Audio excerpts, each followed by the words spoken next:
समय शीतलपुर गांव में किशोर नाम का एक ब्राह्मण रहता था। उसका एक बेटा था जिसका नाम था भोलू। भोलू मूर्ख तो नहीं था, परंतु बहुत शरारती और फेंकू किस्म का व्यक्ति था। इसी कारण अक्सर गांव वाले इसकी शरारतों से परेशान होकर उसकी शिकायत लेकर प्रतिदिन उसके घर आते थे। इसलिए किशोर उससे बहुत परेशान हो चुका था। इसी तरह एक दिन, आज मैं तुझे जिंदा नहीं छोड़ूंगा नालायक, तूने मेरा जीना हराम कर दिया है। अरे बस बस करो बापू बस, अब से आपको मेरी तरफ से कोई शिकायत नहीं मिलेगी, क्योंकि अब मैं यह घर ही नहीं बल्कि ये पूरा गांव छोड़कर जा रहा हूँ। तेरा तो रोज का यही नाटक है कमबख्त।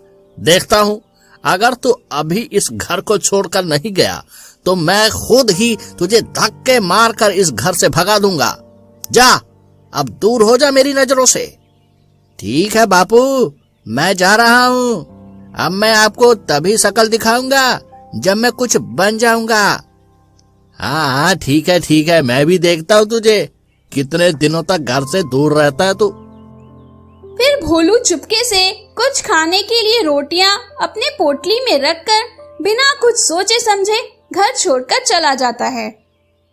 भोलू काफी देर चलते चलते एक घने जंगल में बिछड़ जाता है। हाय, ये मैं कहाँ आ गया? यहाँ तो दूर दूर तक जंगल ही जंगल दिख रहा है। जरूर यहाँ पर जंगली जानवर भी होंगे। लगता है मैंने जोश में आकर घर छोड़कर बहुत बड़ी गलती कर दी। पर अब ऐसा सोचने से क्या फायदा? अब तो मैं वापस अपने घर भी नहीं जा सकता हूँ। चलो आगे देखते हैं, शायद मेरी फूटी किस्मत चमक ही जाए। भोलू कुछ समय तक यूं ही चलता रहा। तभी उसे रास्ते में एक पेड़ के नीचे बैठे हुए एक ऋषि मुनि दिखाई पड़ते हैं। फिर भोलू उन ऋषि मुनि के पास जाता है। बाबा जी, आप इस घने जंगल में यहाँ इस पेड़ के नीचे बैठकर क्या कर रहे हो? क्या आपका इस दुनिया में कोई नहीं है जो यहाँ अकेले बैठे हो? बेटा, मैं कई दिनों से भूखा हूँ और मेरे पास कुछ खाने के लिए व्यंजन भी नहीं है। बेटा, अगर आपके पास कुछ खाने के लिए हो तो मुझे दे दो, भगवान तुम्हारा भला करेगा। भोलू मन ही मन सोचने लगा, अरे मैंने तो बापू की अलमारी से काफी रोटियां चुरा ली थी।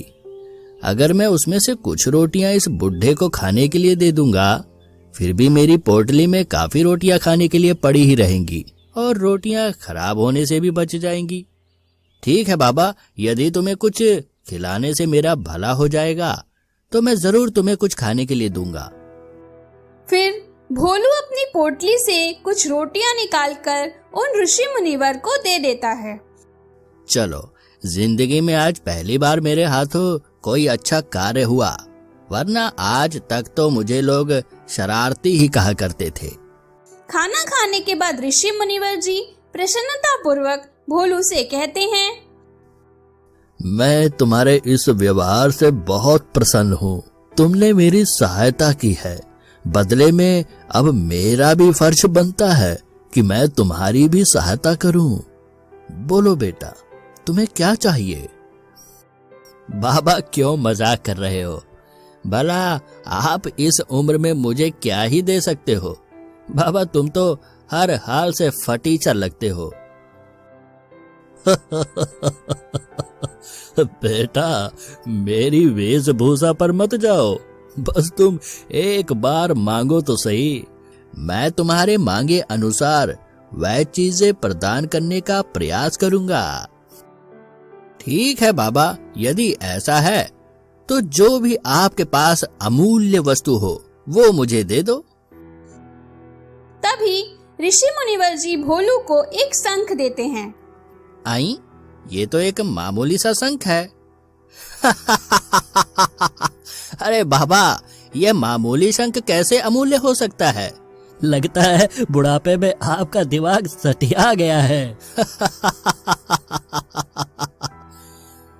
अरे बेटा, ये कोई साधारण नहीं है, ये एक अद्भुत और दिव्य यंत्र है जिससे हम ईश्वर का आवाहन कर सकते हैं बेटा।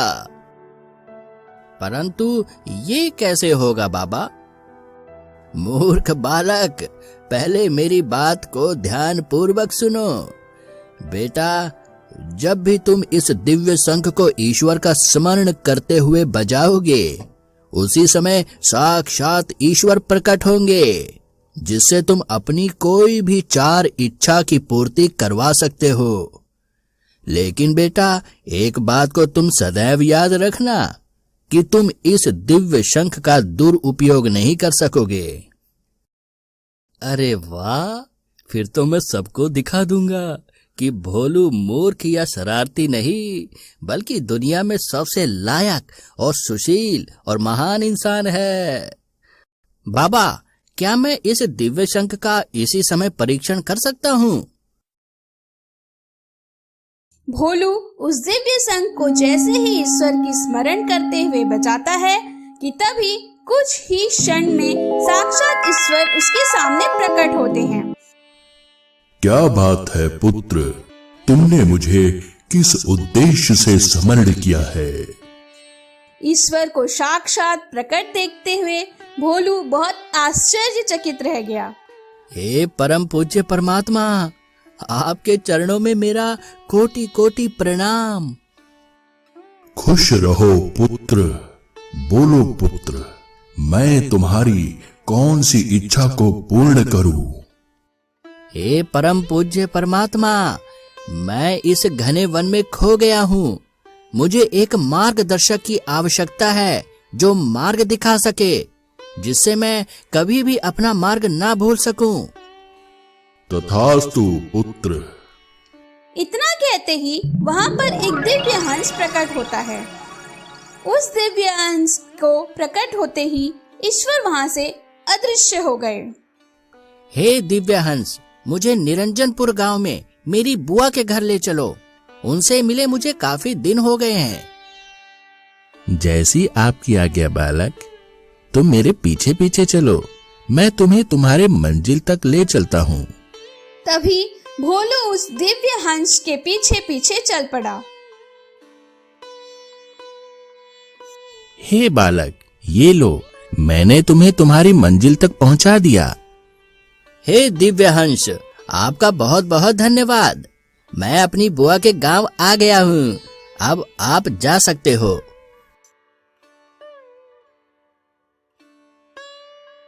कुछ देर बाद भोलू अपने बुआ के घर पहुंच जाता है। बुआ, ओ बुआ, बुआ प्रणाम। अरे भोलू, जीते रहो बेटा, जुग जुग जियो। बेटा, आज अचानक से तुम्हारा कैसे आना हुआ? सब ठीक तो है ना बेटा? हाँ हाँ बुआ, सब ठीक ठाक है और बापू भी भले चंगे हैं। बुआ जी, बहुत महीने बीत गए थे, परंतु आपकी तरफ से कोई भी संदेश नहीं मिला। इसी वजह से बापू ने मुझे आपका हाल चाल मालूम करने के लिए भेजा है। बहुत अच्छा किया बेटा जो तुम आ गए। बेटा भोलू, क्या तुम भी अपने पिता की तरह ज्योतिष विद्या सीख रहे हो? अरे बुआ, बापू तो मेरे आगे कुछ भी नहीं है। मैं तो अभी से ज्योतिष विद्या में निपुण हो गया हूँ। बुआ, अब तो मैं अपनी ज्योतिष विद्या से सब कुछ बता सकता हूँ और जान सकता हूँ। हर किसी का खोया पाया बता सकता हूँ, हर प्रश्न का जवाब भी दे सकता हूँ। अरे बुआ, ये सब छोड़ो, पहले कुछ पेट पूजा तो कराइए। कुछ समय बाद भोलू की बुआ स्वादिष्ट पकवानों से भरी थाली लेकर आती है और भोलू चाव से भरपेट भोजन करता है। इसी तरह एक दिन भोलू को उस ऋषि मुनि का स्मरण हुआ और तभी भोलू ने उस ऋषि मुनि को शुक्रिया अदा करने के लिए उस जंगल में गया जहाँ पर वो भोलू से मिले थे। कुछ क्षण बाद भोलू वहाँ पर पहुँचा। तभी वह देखता है कि वह ऋषि मुनि वहाँ पर नहीं थे। फिर भोलू उन्हें ढूंढने लगता है।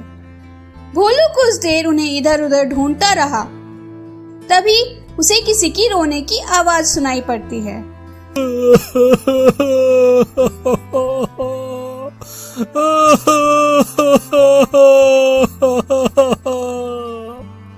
ये आवाज सुनकर भोलू उसके पास गया। क्या हुआ गिद्ध महाराज, तुम क्यों रो रहे हो? बताओ मुझे क्या हुआ है। मनुष्य, मैं तुम्हें क्या बताऊं? मेरी आंखों के सामने वह दुष्ट तांत्रिक मेरे गुरुजी का अपहरण करके ले गया और मैं कुछ नहीं कर सका। अरे गिद्ध महाराज, मुझे बिल्कुल भी समझ में नहीं आ रहा है कि तुम क्या कहना चाहते हो। कृपया मुझे विस्तार से समझाओ। तभी वह गिद्ध भोलू को विस्तार से बताने लगा।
हे गिद्ध महाराज, वह तुम्हारे ही गुरु नहीं बल्कि मेरे भी गुरु हैं, क्योंकि उन्होंने मेरी बहुत सहायता की है, तो मेरा भी फर्ज बनता है कि मैं अब उनकी सहायता करूं।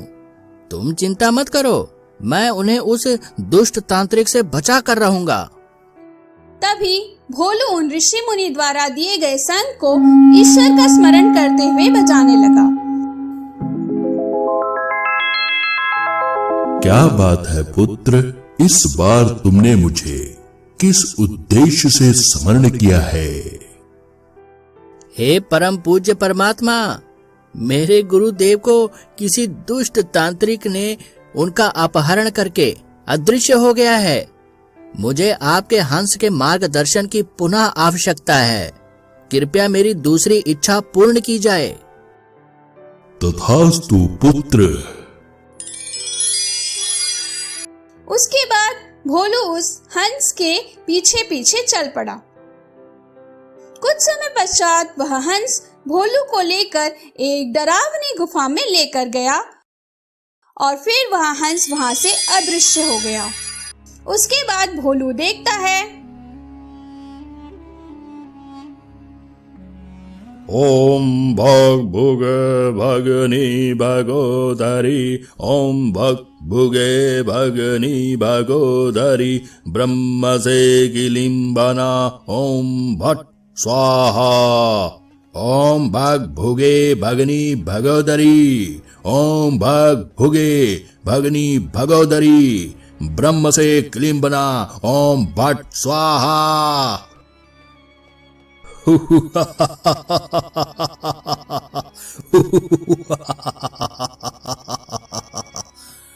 ओम आकुनी डाकुनी परम पिशाचिनी चामुंडाय नमः।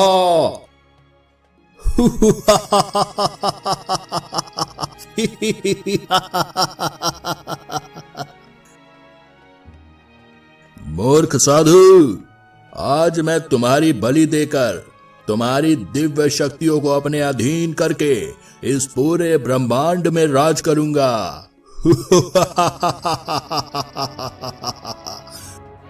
तभी वह तांत्रिक अपनी मायावी तलवार से उन ऋषि मुनिवर का सर धड़ से अलग कर देता है।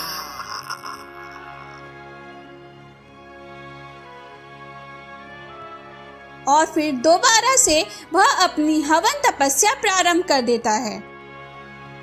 यह सब देखकर भोलू बहुत ही क्रोधित होकर मुनिवर के पास पड़े खंजर को उठाकर उस तांत्रिक हवन तपस्या पूर्ण होने से पहले ही उसका सर धड़ से अलग कर देता है और तभी उस तांत्रिक की मृत्यु हो गई।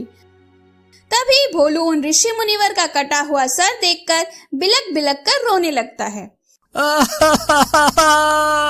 अरे ऐसा नहीं हो सकता। मुझे माफ कर दो बाबा, मैं आपकी रक्षा नहीं कर सका। ये क्या हो गया? भोलू कूट कूट कर रोता रहा।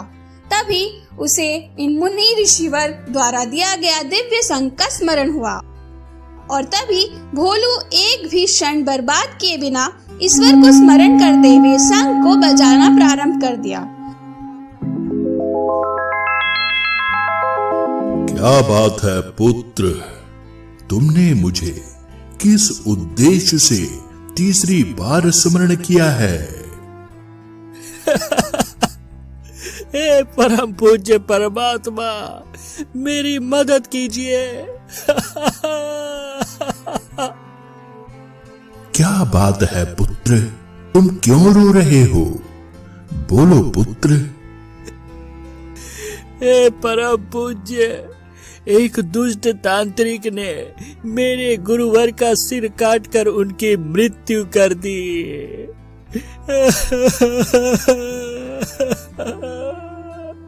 परम पूज्य, मेरी तीसरी इच्छा को पूर्ण करने की कृपया करें। तथास्तु पुत्र। उसके बाद उन ऋषि मुनिवर का कटा हुआ सर पुनः से उनकी देह में स्थित हो जाता है और पुनः उन्हें जीवन प्राप्त हो जाता है। और फिर वह ऋषि मुनिवर बहुत ही प्रफुल्लित होकर भोलू से कहते हैं, वाह पुत्र, तुमने आज साबित कर दिखाया, एकमात्र तुम ही वह दिव्य शंख के पात्र हो। बस पुत्र, तुम इस बात को याद रखना कि अब सिर्फ तुम्हारे पास एक और अक्षर शेष है, जो मुझे पूर्ण विश्वास है कि तुम उसे भी एक अच्छे और सच्चे कार्यों में उपयोग करोगे।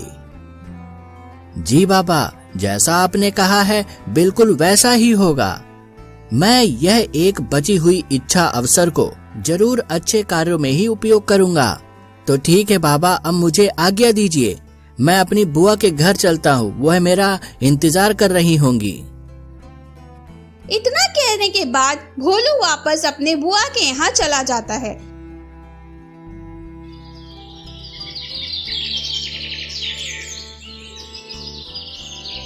ऐसे ही कुछ दिन बीत जाते हैं। धीरे धीरे भोलू पूरे गांव में एक विद्ध पंडित के नाम पर विख्यात होने लगा, परंतु सच तो यह था कि उसे बिल्कुल भी विद्ध ज्ञान नहीं थी। इसीलिए उसे यह बात की चिंता सताने लगी कि कहीं उसका सच सभी गांव वालों के सामने न आ जाए। इसी तरह एक दिन उनके घर पर एक औरत आती है और भोलू से कहती है, अरे बेटा, मैंने तुम्हारे बारे में बहुत कुछ सुना है कि तुम एक विद्वान पंडित हो, तुम्हें हर चीजों का ज्ञान है। क्या तुम मेरी खोए हुए बैल के बारे में बता सकते हो कि वह इस समय कहाँ पर है? हाँ चाची, जरूर यही रुकिए, मैं अभी अपनी विद्वान ज्ञान से पता लगाकर बताता हूँ। भोलू ऐसा कहकर घर के अंदर चला जाता है और बहुत ही चिंतित हो जाता है।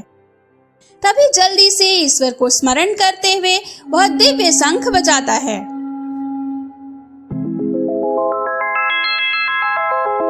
हे पुत्र, यह तुम्हारे पास अब आखिरी अवसर है, तो तुम सोच समझकर इच्छा प्रकट करना। भोलू काफी देर सोचने के बाद ईश्वर के सामने अपनी इच्छा प्रकट करता है।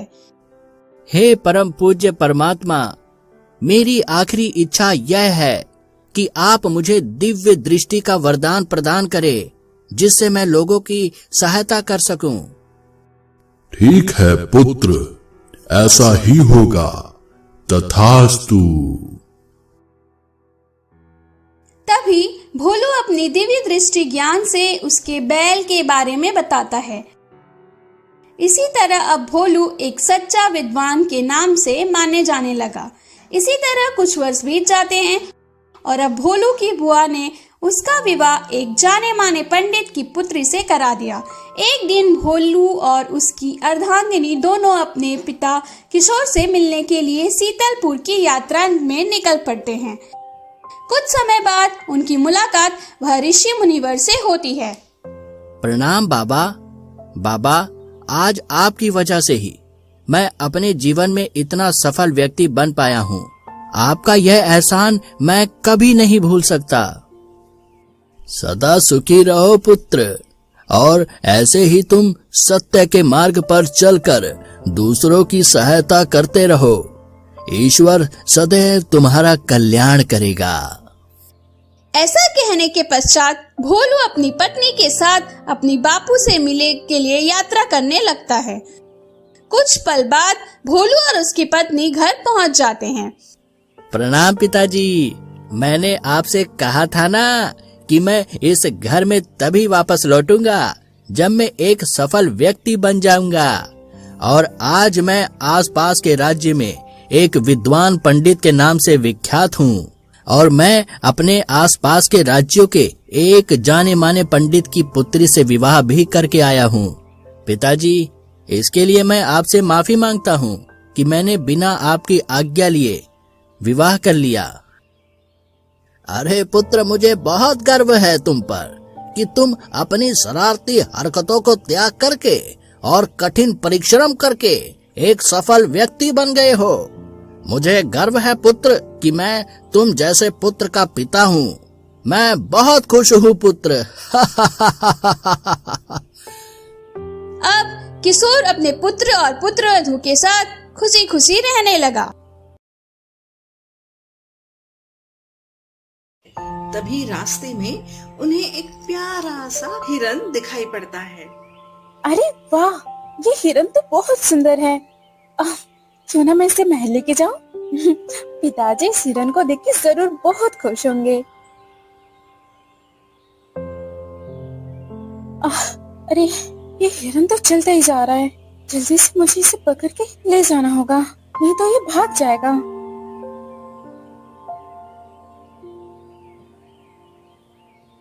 कुछ देर बाद वह हिरन एक घने जंगलों में जाकर रुकती है।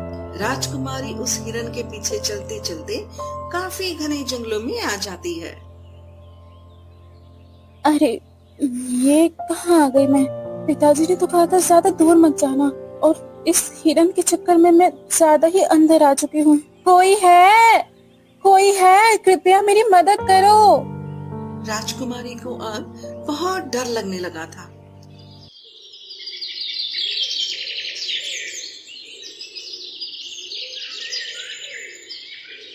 प्रतापगढ़ नामक राज्य एक महान और विशालकाय राज्य के नाम से प्रसिद्ध था। इस राज्य के शासक राजा रघुराज प्रताप द्वारा किया जाता था। राजा रघुराज प्रताप के लिए सबसे अनमोल खजाना उनकी पुत्री राजकुमारी थी, जिन्हें वो अपनी जीवो जान से चाहते थे। राजकुमारी की सुंदरता की चर्चा दूर दूर तक फैली हुई थी। राजा को अपनी पुत्री के विवाह के लिए एक सुशील और ईमानदार राजकुमार की खोज थी। इसी तरह एक दिन राजकुमारी अपने पिता राजा से कहती है, पिताजी, आपने हमारी जिंदगी में कभी भी किसी भी चीज की कमी महसूस नहीं होने दी। आप दुनिया के सबसे अच्छे पिताजी हैं। बेटी, भला इस संसार में कौन ऐसा पिता होगा जो अपने वंश के लिए न जीता हो। बेटी, तुम्हारी खुशी में ही तो मेरी खुशी झलकती है। पिताजी, बहुत दिन से मेरा मन कर रहा है कि जंगल में जाके सुंदर सुंदर फूलों और बगीचों का आनंद उठाया जाए। वैसे भी काफी वक्त हो चुका है कि मैं महल से बाहर गई हूँ, तो अगर आपको कोई दिक्कत ना हो तो क्या मैं जाके आ सकती हूँ? जैसी तुम्हारी मर्जी बेटी। मैं अभी मंत्री जी से कहकर रथ तैयार करवाता हूँ। बस बेटी, तुम अपना ख्याल रखना और समय से पहले वापस लौट आना। जी हाँ पिताजी, बिल्कुल सही वक्त में मैं महल लौट आऊंगी। ठीक है बेटी, मैं अभी मंत्री जी को बुलाता हूँ और तुम्हारे जंगलों में जाने की व्यवस्था करवाता हूँ। मंत्री जी कहाँ हो आप? जल्दी से मेरे पास आओ, मुझे आपसे जरूरी काम है।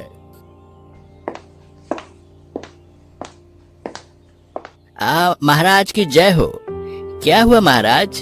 कहीं राज्य पर कोई संकट आया है या फिर किसी दूसरे राज्य पर आक्रमण करना है? बताइए महाराज।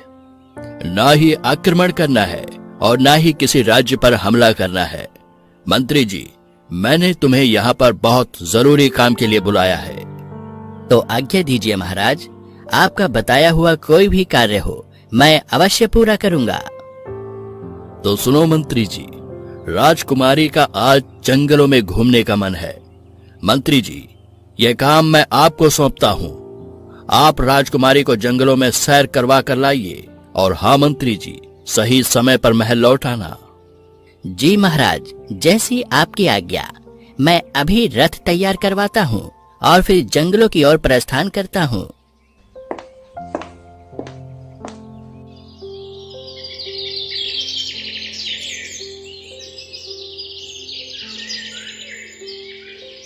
कुछ देर बाद मंत्री जंगल की यात्रा के लिए निकल जाते हैं।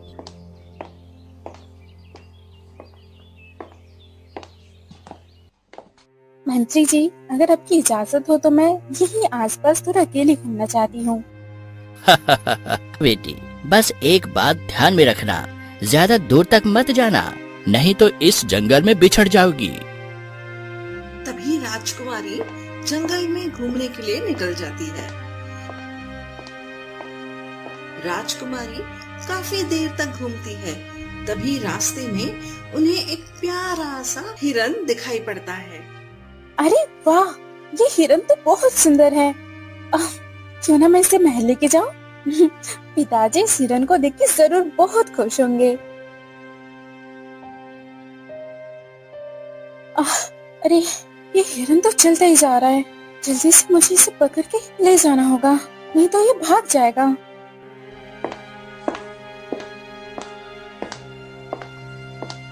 कुछ देर बाद वह हिरन एक घने जंगलों में जाकर रुकती है। राजकुमारी उस हिरन के पीछे चलते चलते काफी घने जंगलों में आ जाती है। अरे ये कहाँ आ गई मैं? पिताजी ने तो कहा था ज्यादा दूर मत जाना, और इस हिरन के चक्कर में मैं ज्यादा ही अंदर आ चुकी हूँ। कोई है, कृपया मेरी मदद करो। राजकुमारी को अब बहुत डर लगने लगा था, इसीलिए वह मदद के लिए चीख रही थी।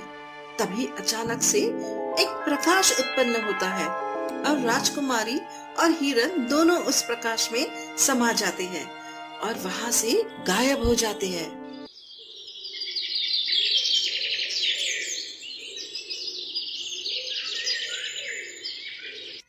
इधर मंत्री जी को राजकुमारी के इंतजार में काफी समय बीत जाता है और अब मंत्री जी को काफी चिंता भी होने लगती है।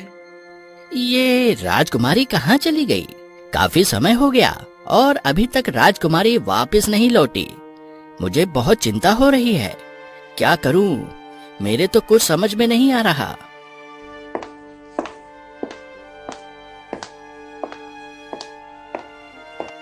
राजकुमारी जी, कहाँ है आप? राजकुमारी, कृपया आवाज दीजिए। आप जहाँ भी हो वापस आइए, हमें महल को भी जाना है, काफी टाइम हो गया है। राजकुमारी जी, कहाँ है आप?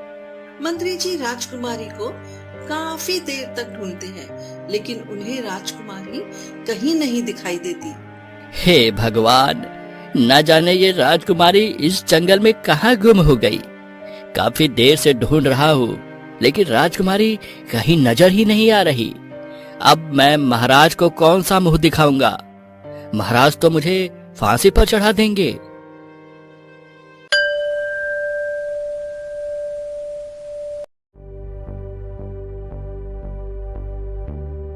महाराज, महाराज, बहुत बड़ी मुसीबत हो गई महाराज। क्या हुआ मंत्री जी? आप इतने डरे हुए क्यों लग रहे हैं? बोलो मंत्री जी। तभी मंत्री जी महाराज को सारी घटित घटना के बारे में बता देते हैं। ये सब सुनने के बाद महाराज गुस्से से मंत्री जी से कहते हैं, मंत्री जी, आप ये क्या कह रहे हो?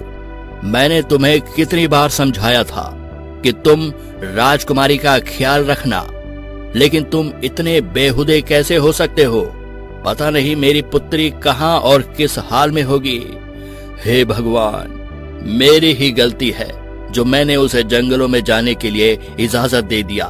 मंत्री जी, मैं तुम्हें 1 हफ्ते का समय देता हूँ।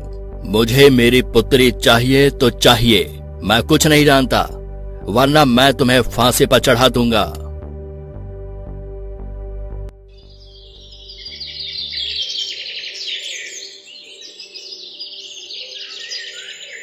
अगले दिन मंत्री जी और उनके सैनिक फिर से राजकुमारी को ढूंढने के लिए निकल जाते हैं।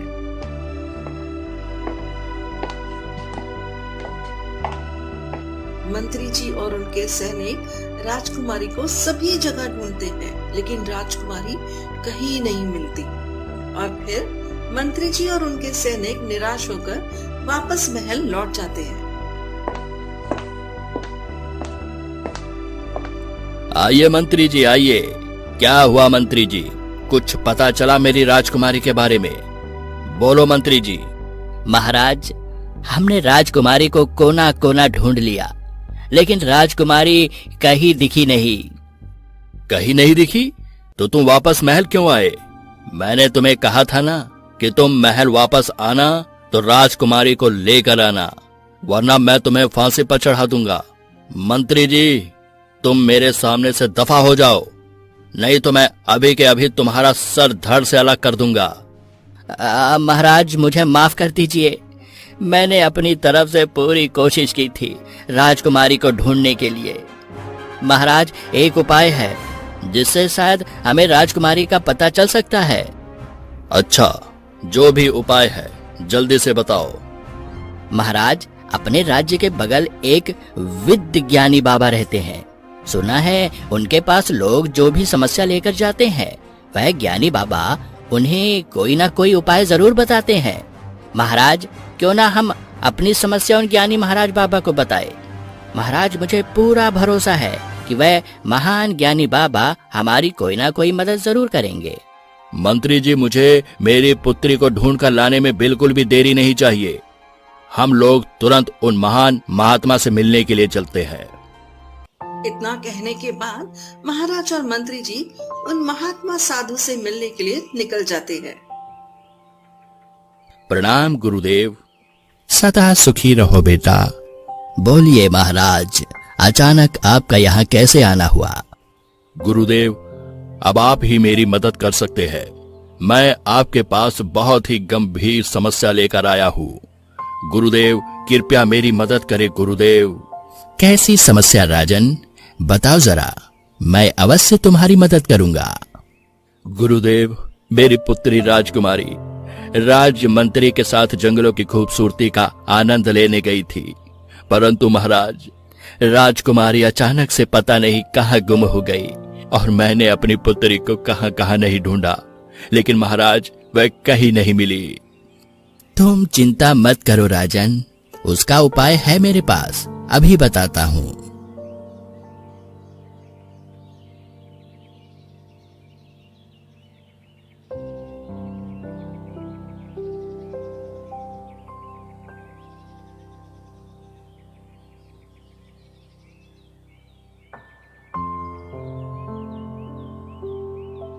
राजन, आपकी पुत्री जिस जंगल में सैर करने के लिए गई थी, वहीं जंगलों के बीच एक विशाल काय गुफा में एक दुष्ट तांत्रिक ने कैद कर रखा है उसे। राजन, उस गुफा का द्वार सिर्फ अमावस्या के दिन ही खुलता है, लेकिन उस द्वार के अंदर तुम तभी प्रवेश कर पाओगे जब तुम्हारे पास वह लाल चमकता हुआ हीरा रहेगा। ठीक है गुरुदेव, मैं जाऊंगा उस गुफा में। अपनी पुत्री को बचाने के लिए मैं किसी भी चुनौतियों का सामना कर सकता हूँ। महाराज, बस आप मुझे वह लाल हीरे के बारे में बता दीजिए कि वह लाल हीरा कहाँ पर मुझे मिलेगा। ठीक है, तो मेरी बात ध्यान से सुनो राजन। उस अमावस्या के दिन उस गुफा के ठीक बाहर खड़े एक मायावी हिरन पर सूर्य की किरणें उस हिरन के ऊपर पड़ती हैं। ठीक उसी समय वह लाल हीरा उस मायावी हिरन के मुख से निकलेगा। तभी तुम चुपके से उस हीरे को जल्दी से उठा लेना। जैसे ही तुम उस लाल हीरे को उठाओगे, वैसे ही स्वयं वह गुफा का द्वार खुल जाएगा। उसके बाद उस हीरे को तुम गुफा में लेकर जाना। गुफा में बैठा वो तांत्रिक जैसे ही तुम्हें नजर आए, उस हीरे को तुम उसके सामने कर देना। उस हीरे की रोशनी जैसे ही उस तांत्रिक पर पड़ेगी, वह तांत्रिक मर जाएगा।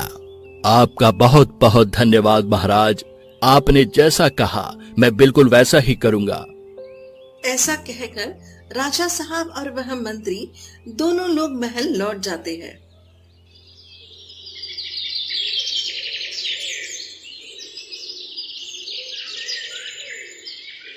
कुछ दिन बाद अमावस्या का दिन आ जाता है और राजा साहब और मंत्री साधु बाबा ने बताए हुए उस गुफा को ढूंढने के लिए निकल पड़ते हैं।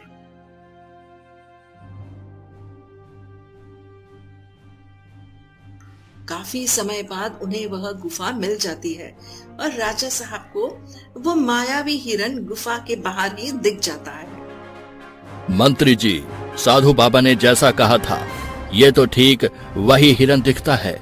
मंत्री जी, अब हमें सिर्फ सूर्य की किरणें निकलने का इंतजार है। जैसे ही वह सूर्य की किरणें उस हिरन के ऊपर पड़ेंगी, उसी दौरान उसके मुख से वह लाल हीरा निकलेगा और उसी दौरान हमें वह लाल हीरा लेकर जल्दी से उस तांत्रिक की ओर प्रस्थान करना है, जिससे उस हीरे की चमक तांत्रिक पर पड़ते ही तांत्रिक की मृत्यु हो जाए। इसके बाद मेरी पुत्री राजकुमारी उस तांत्रिक की काली शक्तियों से मुक्त हो जाएगी। कुछ समय बाद सूर्य की किरणें प्रकाशित होने लगती है और उस हिरन के ऊपर पड़ती है। तभी वह मायावी हिरन के मुख से वह चमचमाता हीरा जमीन पर गिरता है और तभी महाराज जल्दी से उस हीरे को अपने हाथों में उठा लेते हैं। लेकिन वह देखते हैं कि जैसे साधु बाबा ने कहा था कि हीरे को हाथ में लेते ही गुफा का द्वार खुल जाएगा, पर वैसे नहीं हुआ। मंत्री जी, जैसा साधु बाबा ने कहा था ठीक वैसे ही किया है मैंने, लेकिन यह गुफा का द्वार तो खुल ही नहीं रहा। राजा साहब यह सब देखकर बहुत चिंतित हो जाते हैं और तभी उस गुफा के द्वार से एक आवाज आती है।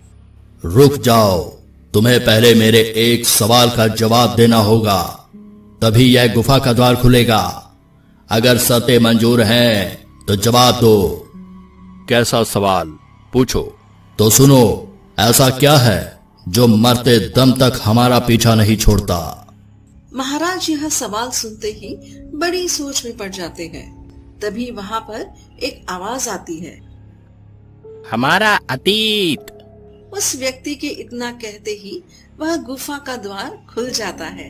राजा साहब यह सब देखकर बड़ी ही गंभीरता से उस व्यक्ति से कहते हैं, हे मनुष्य, तुम्हारा बहुत बहुत धन्यवाद। आज तुम्हारी वजह से यह गुफा का द्वार खुल पाया है, वरना आज पता नहीं क्या होता। तुम्हारा बहुत बहुत धन्यवाद। कोई बात नहीं महाराज, इसमें धन्यवाद की क्या जरूरत है। मुझे इस सवाल के बारे में पता था तो मैंने बता दिया। महाराज, अब हमें जल्दी से इस गुफा में चलकर राजकुमारी को बचाना चाहिए। हाँ मंत्री जी, आप बिल्कुल सही कह रहे हो। चलिए हम लोग जल्दी से चलकर राजकुमारी को बचाते हैं। उसके बाद सभी लोग उस गुफा के अंदर चले जाते हैं। कुछ देर बाद उन्हें वह दुष्ट तांत्रिक दिखता है और तभी महाराज जल्दी से हीरे को लेकर उस तांत्रिक की ओर प्रस्थान कर देते हैं और देखते ही देखते तांत्रिक की मृत्यु हो जाती है।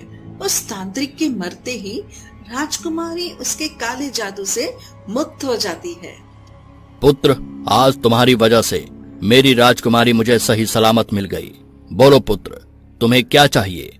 मैं अपनी पुत्री के सही सलामत मिल जाने की खुशी में आपसे एक बात कहना चाहता हूँ। पुत्र, मैंने अपनी पुत्री राजकुमारी का विवाह तुमसे करने का मन बना लिया है। पुत्र, मुझे पता है तुम मेरी पुत्री के लिए सही हो।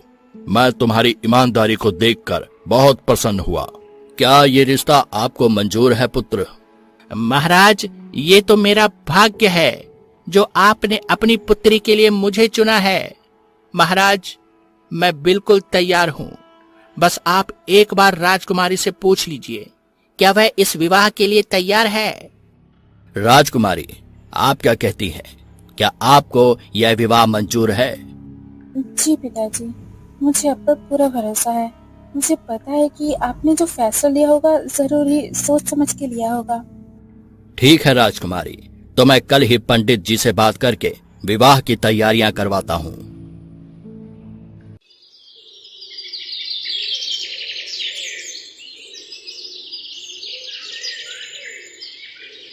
अगले दिन महाराज बड़ी ही धूमधाम से राजकुमारी का विवाह उस आकर्षक युवक से करा देते हैं।